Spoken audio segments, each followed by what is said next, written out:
ప్రసంగి గ్రంథము 9వ అధ్యాయము. నీతిమంతులను జ్ఞానులను వారి క్రియలను దేవుని వశమున సంగతిని, స్నేహము చేయుటైనను ద్వేషించుటైనను మనుషుల వశమున లేదను సంగతిని, అది అంతయు వారి వలన కాదను సంగతిని పూర్తిగా పరిశీలన చేయుటకై నా మనసు నిలిపి నిదానింపబూనుకొంటిని. సంభవించునవి అన్నియూ అందరికిని ఏకరీతిగానే సంభవించును. నీతిమంతులకును దుష్టులకును, మంచివారికిని పవిత్రులకును అపవిత్రులకును, బలులు అర్పించు వారికిని బలులు అర్పింపని వారికిని గతి ఒక్కటే. మంచివారికి ఎలాగునో పాపాత్ములకును అలాగునే తటస్థించును.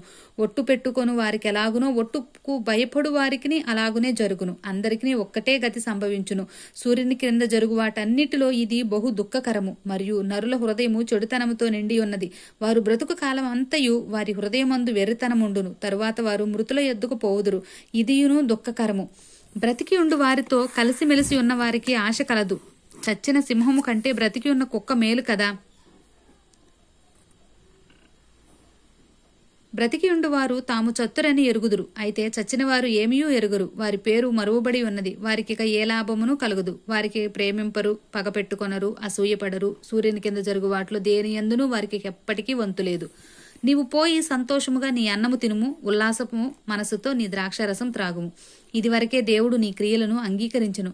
ఎల్లప్పుడూ తెల్లని వస్త్రములు ధరించుకొనుము. నీ తలకు నూనె తక్కువ చేయకుము. దేవుడు నీకు దయచేసిన వ్యర్థమైన నీ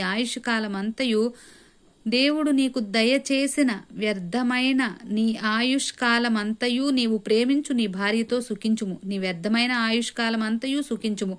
నీ బ్రతుకునందు నీవు కష్టపడి చేసుకున్న దాన్ని అంతటికీ అదే నీకు కలుగు భాగము. చేయుటకు నీ చేతికి వచ్చిన ఏ పనైనను నీ శక్తి లోపం లేకుండా చేయుము. నీవు పోవు పాతాళమునందు పనైనను ఉపాయమైనను తెలివి అయినను జ్ఞానమైనను లేదు. మరియు నేను ఆలోచింపగా సూర్యుని కింద జరుగుచున్నది నాకు తెలియబడెను. వడిగలవాడు పరుగులో గెలవరు. బలము గలవారు యుద్ధమునందు విజయమొందరు. జ్ఞానము గలవారికి అన్నము దొరకదు. బుద్ధిమంతులొకటి వలన ఐశ్వర్యం కలగదు. తెలివి గలవారికి అనుగ్రహము దొరకదు. ఇవన్నీయూ అదృష్టవశము చేతనే కాలవశము చేతనే అందరికీ కలుగుచున్నవి.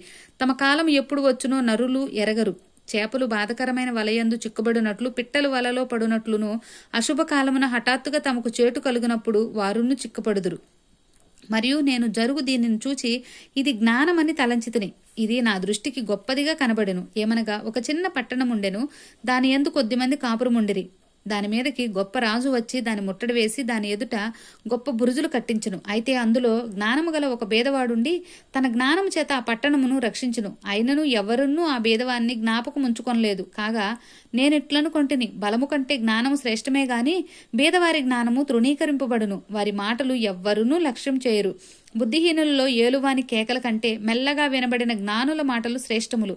యుద్ధాయుధముల కంటే జ్ఞానము శ్రేష్టము. ఒక పాపాత్ముడు అనేకమైన మంచి పనులను చెరుపును. ఆమేన్.